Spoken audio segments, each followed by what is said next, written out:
America और Iran के बीच तनाव लगातार बढ़ता जा रहा है। अमेरिकी राष्ट्रपति डोनाल्ड ट्रंप ने कहा था कि ईरान बातचीत में रुचि दिखा रहा है, लेकिन इस बयान के बाद तेहरान ने चेतावनी दी है कि हमारी उंगलियां ट्रिगर पर बैठी हुई हैं।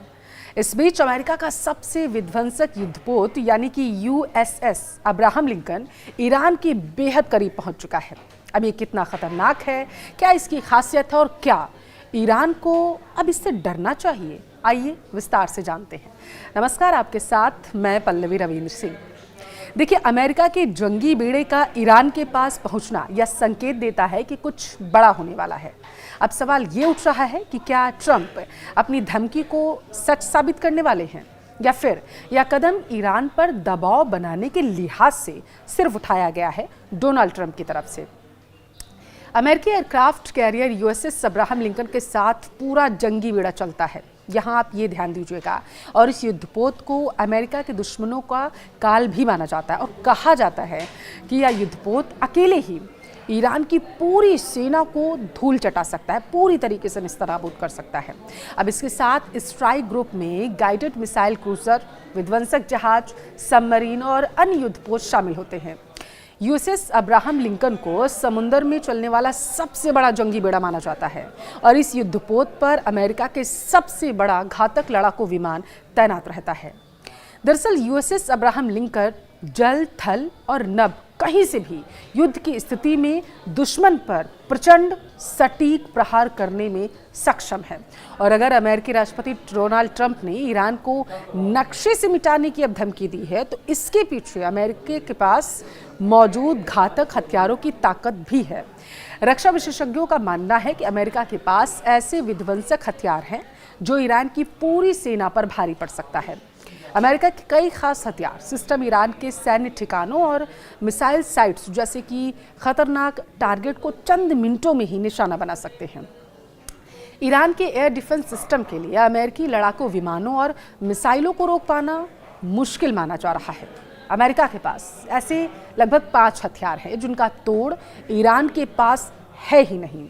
ईरान और इजराइल के युद्ध के दौरान अमेरिका के स्टेल्थ बॉम्बर B-2 ने ईरान की परमाणु ठिकानों को तबाह कर दिया था। अगर आप वो तस्वीरें याद करें तो ईरानी सेना का एयर डिफेंस सिस्टम और रडार अमेरिका B-2 और इसके अलावा बॉम्बर का पता लगाने में नाकाम रहे थे। यानी B-2 बॉम्बर से निपटना ईरान के लिए बेहद मुश्किल है, बल्कि ये असंभव ऐसा लग रहा है कि प्रतीत हो रहा है। अब महत्वपूर्ण बात यह है कि अमेरिका 52 नए B-2 बॉम्बर तैयार कर रहा है, जिससे यह संकेत मिलता हुआ नजर आ रहा है कि अमेरिका युद्ध की योजना को लेकर कुछ ज़्यादा ही बड़ा सोच रहा है। और अगर बात अमेरिका के टॉमहॉक मिसाइल की जाए तो यह मिसाइल ईरान में बर्बादी की नई इबारत लिख सकती है। सबमरीन और वॉरशिप से लॉन्च होने वाली टॉमहॉक मिसाइलें सटीक हमले के लिए दुनिया भर में मशहूर हैं। यह वही मिसाइल है जिसकी मांग यूक्रेन के राष्ट्रपति जेलेंस्की ने ट्रंप से मुलाकात में की थी, लेकिन ट्रंप ने इसे देने से साफ इनकार कर दिया था। टॉमहॉक मिसाइल का लोहा पूरी दुनिया मानती है और अगर अमेरिका टॉमहॉक मिसाइल से ईरान पर हमला करता है तो ईरान के कई शहरों में भारी तबाही आएगी। अमेरिकी F-35 और F-22 दुनिया के सबसे बेहतरीन लड़ाकू विमानों में से एक माने जाते हैं। ये दोनों ही 5वीं पीढ़ी के लड़ाकू विमान हैं। वहीं ईरान की बात करें तो ईरानी वायुसेना आज भी दशकों पुराने लड़ाकू विमानों का इस्तेमाल कर रही है। अब ऐसे में अमेरिकी वायुसेना के सामने ईरानी वायुसेना टिक पाएगी या लगभग अब नामुमकिन सा लग रहा है। अमेरिकी वायुसेना के बेड़े में ऐसे लड़ाकू विमान भी हैं जिन्हें ट्रेस और टारगेट करने की क्षमता ईरान के पास नहीं है। अमेरिकी MQ-9 रीपर एक खतरनाक ड्रोन है जो 50,000 फुट की ऊंचाई पर उड़ान भर सकता है और 1,850 किलोमीटर तक टारगेट को हिट भी कर सकता है। वॉशिंगटन इसे ईरान के सैन्य ठिकानों पर बड़े हमलों के लिए इस्तेमाल कर सकता है और यह ड्रोन 27 घंटे से लेकर लगभग 42 घंटे तक उड़ान भर सकता है। अब विशेषज्ञों का मानना यह है कि ईरान और अमेरिका के रिश्तों में खटास कोई नई बात नहीं, लेकिन इजराइल ईरान युद्ध के बाद दोनों देशों के बीच तनाव और ज़्यादा बढ़ गया। दोनों देशों में धमकियों का दौर लगातार जारी और ऐसे हालात में किसी भी दिन युद्ध तक पहुंच सकते हैं ये देश। इसी बीच ईरानी सेना ने भी अमेरिका को चेतावनी दे डाली। ईरान की रेवोल्यूशनरी गार्ड्स की कमांडर ने वॉशिंगटन को चेतावनी दी कि बड़े पैमाने पर विरोध प्रदर्शन के बाद अमेरिकी सेना की उंगलियां ट्रिगर पर हैं। अमेरिका और ईरान में बढ़ते तनाव को देखते हुए इजराइल भी वॉर मोड में जाता हुआ नजर आ रहा।